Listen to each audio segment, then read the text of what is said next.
Hello, ladies and gentlemen. Welcome to the Esteemed FaceTime with Leaders, an initiative by World Development Corporation. I am Falakzeb Khan, anchor at World Development Corporation.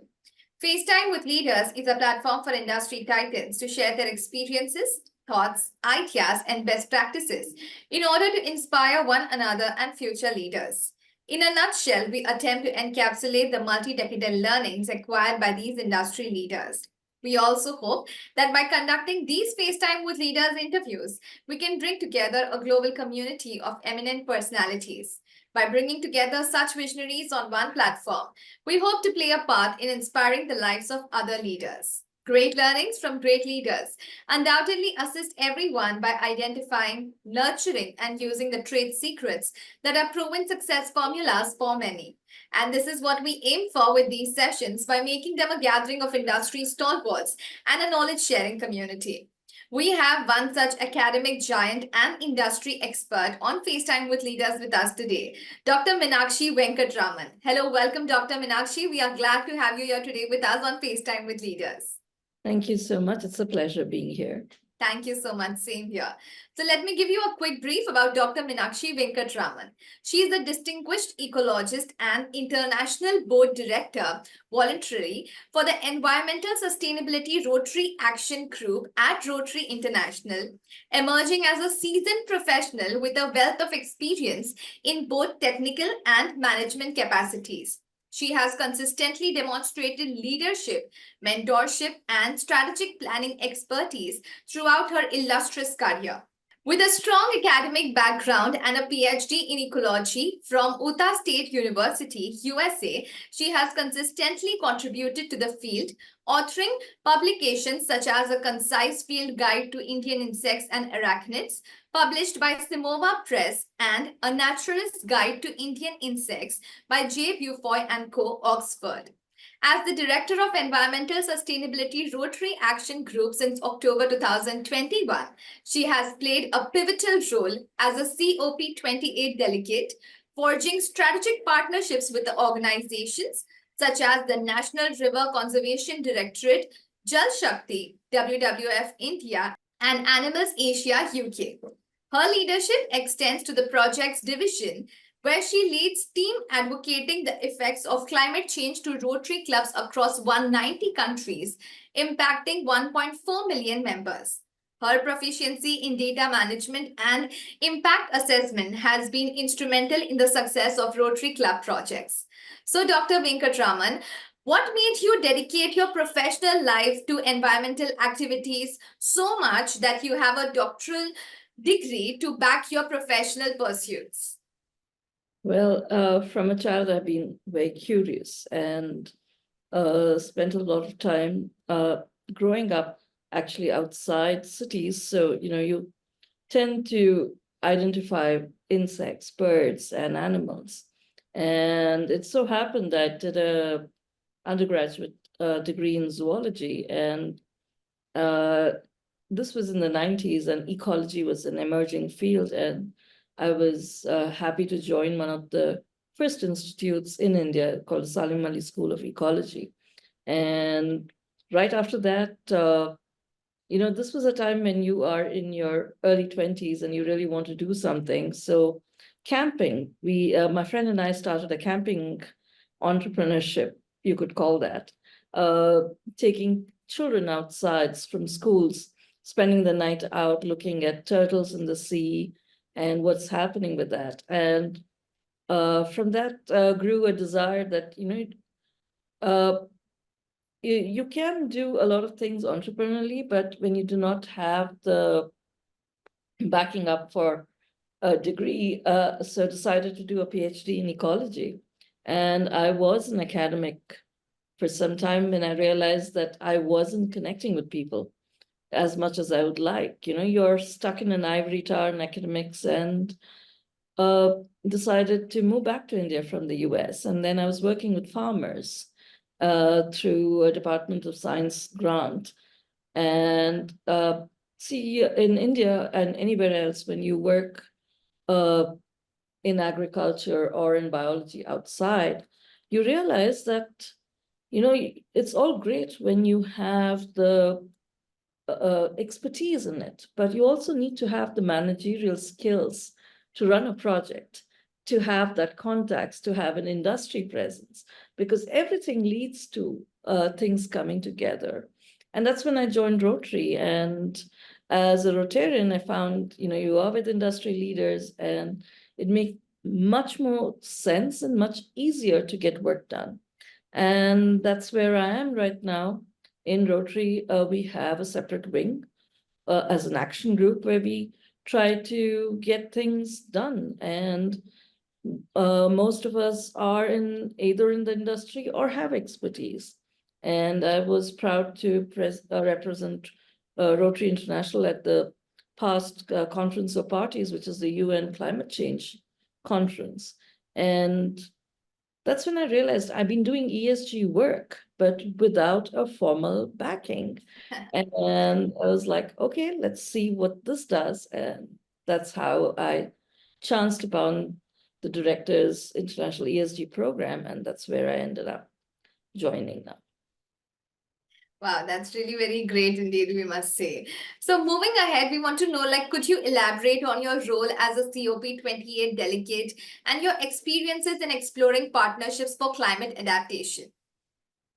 So at the COP, we were trying to show not just the academics, but also people who really matter in terms of country policies, that an voluntary organization made up of professionals, what we could bring, as we all work with communities. So we bring the communities, and most of them have an industrial background.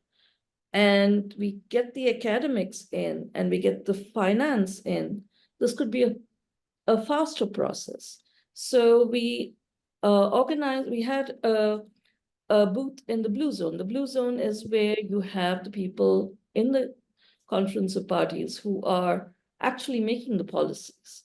So we were there in the Blue Zone, and we had, my role was to set up a program. So we had 28 sessions with industrial leaders, from the director of Siemens to, we had Vanessa Carey, who was the climate ambassador to WHO, come and talk. So we had programs with such leaders there, trying to show how community effort is required. And we from Rotary could bring that in. And we, not just that, we were also working with startups, climate startups. So these are people who are in their first and second round of investing, and trying to get them to work with our communities so their work could also be, explored out in the scene. So that's how in a voluntary organization we work that way at the COP. And what did we bring back from the COP were more synergies. And we have right now a Rotary and United Nations Environment Program collaboration, where we're working on all freshwater bodies around the world. That's wonderful, totally. So moving ahead, like, we want to know, what advice would you like to give our viewers with regards to compliance with environmental sustainability? Well, this has come in a big way for especially industries, where from the 60s to even up to the 2000s, we were going gung-ho on development. So, permits were given for any kind of industry to do things. Then towards the 2000s, you start seeing slowly impact assessment and EIAs being given, and the government was asking for certain more questions coming about what was happening. And now suddenly, with climate change being an integral part of every question, we need environmental sustainability. And this is where companies are like, who do we even ask? It's not like we just tell the HR, this is a form to fill, or we give it to someone for, just getting the compliance done. This is something which is organic to the company's manufacturing delivery. At the same time, it's the community around them. It is the people who work with them. And as an ecologist, for me, sitting outside this and looking in, I'm like, this is very simple. All you need to do is, there are these people out there You've got the methodologies going on, not that they're perfect yet. There are things that are coming in. What you need is a synergy. And the synergy can be easily found out. But again, even though we are connected with everything, you've got blockchain happening, you've got everything, we're all in silos. So the sustainability part of it, you think someone coming for an audit is going to complete it for you, but they are not capable because they do not have the expertise for it. So you need to find people who are doing that. And right now, for the next few years, at least for the next 2-3 years, things can almost go back to being like what it was, but it's not going to be the same. By 2030, if you're not compliant and if you're not looking at sustainability, you're out of the game, however well your market share is going. Without doing this, you're not going to be able to do that.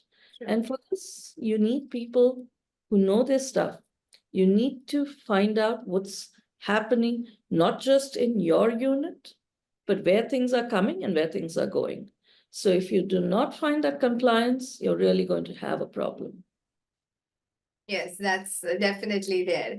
So as the director of the Environmental Sustainability Rotary Action Group, what strategies have you employed to engage Rotary clubs worldwide in addressing climate change? So Rotary clubs, as any other club, has a mix of people. And 90% of people are in some kind of the business or the other. It may be small businesses, some may be in public listings, private listings, and things like that. It has been hard, just like anywhere in the world, because first question is, we've been doing the stuff for so many years, there was never a problem. And the other thing, understanding what climate change is, because I work with people in all different countries. And if you are a person stay somewhere in Europe, you don't see that island somewhere near Australia drowning because of climate change. It's not there in your radar. Say you're making plywood, you're making the plywood and you're giving. It's a pine forest nearby, and pine grows easily in Europe. And you can see as you're driving around, you only see pine forests. This is not something that you see. So it took a lot of effort.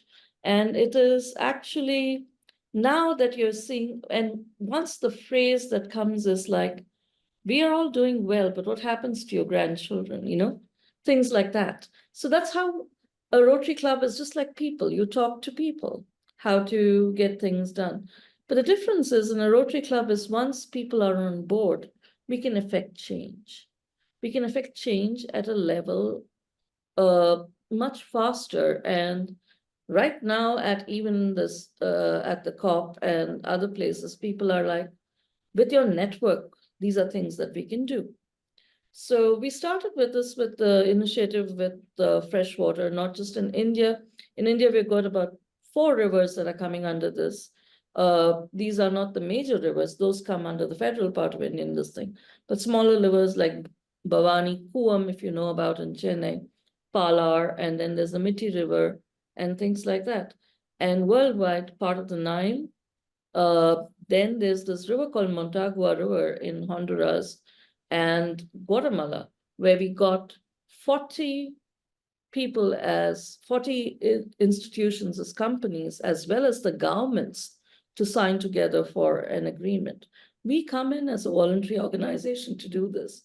So this is kind of what I do in terms of working with the environment. But other than that, just like any other board, you have issues with administration and governance. We have those things to look after. When we do an MOU, we have to worry about what that country's thing is. So we have all that to do. And remember, we are all voluntary. We are not getting paid for this. And it is something out of a passion that you're doing. And countries make a difference. We are all not from India.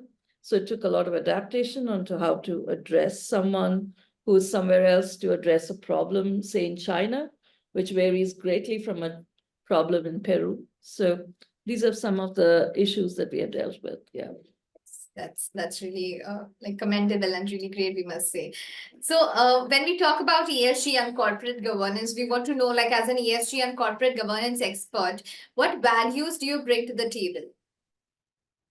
Well, the first one is trying to parlay, because you usually, when you bring in something as a compliance, the first instinct of a person sitting across the table is like, what do I need to change? What are you asking me to do?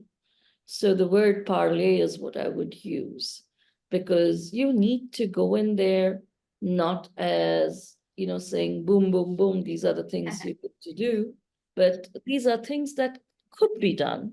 And these are the options that are available, because you have to give people options before you even start breaking down the problem that they would make it their own.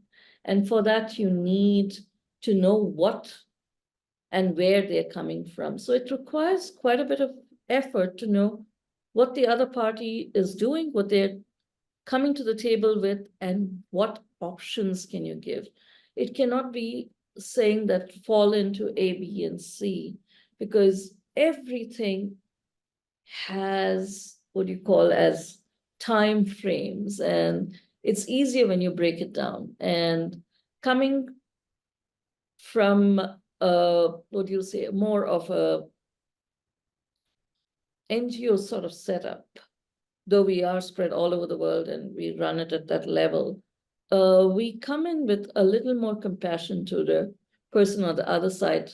And it's more like saying that, most of our members, we've all been there, we know, and we have got this. Let's see how we can do these things. Yes, that's wonderful, totally. And we wish you all the best for this. So when we talk about technology, how do you foresee technological advance, namely IoT, AI, ML, blockchain, cloud, digital twin, big data, and Web 3.0 adding value to your field? It does still now. You always had, see, when we come into ESG or we come into climate change, with industries, you are talking about two main things. One is offsets, and the other is direct carbon removal. For both these things, you cannot come in and say, okay, you do this, we'll measure it on the ground, and it's done. Right now, they have been in the field, and right now, with EU saying that the sustainability reports are all through in, with science-based targets. There are all kinds of new things floating around, and the biggest among them is the biodiversity credits coming in, with people and companies still not yet adjusted to the idea of carbon removal or carbon credits.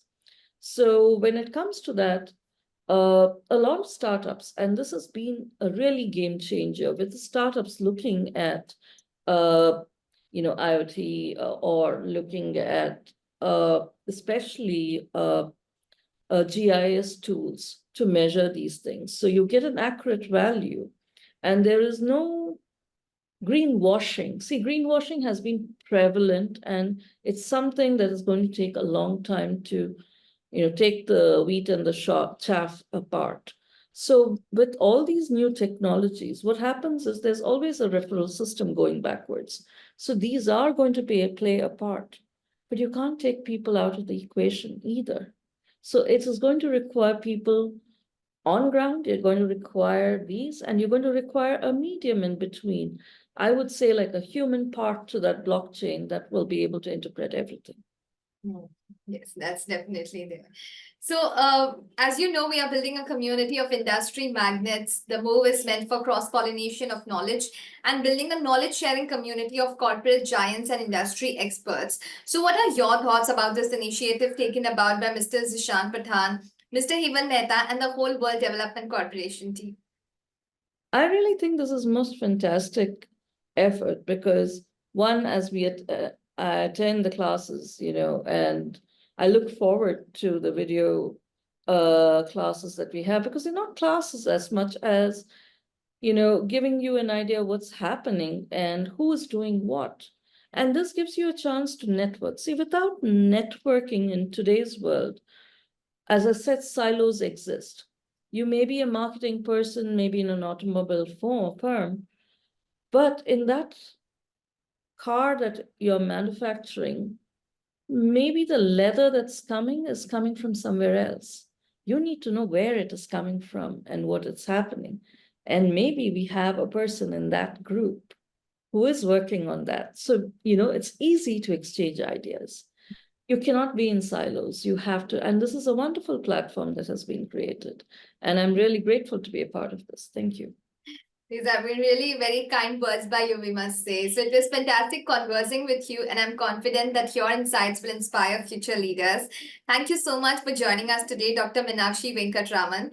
We wish you the best for your future endeavors. Moreover, trust that this initiative by Directors Institute unquestionably has expanded the participants' understanding and enriched their minds. And all the wonderful different teachings and principles that you've shared with us, your wonderful career journey throughout, I'm sure like everyone watching this, it is going to help them grow in their careers as well. So thank you so much once again for being with us today on FaceTime with Leaders. And we wish you have a great day. Thank you so much. It has been a pleasure. Thank you. Thank you.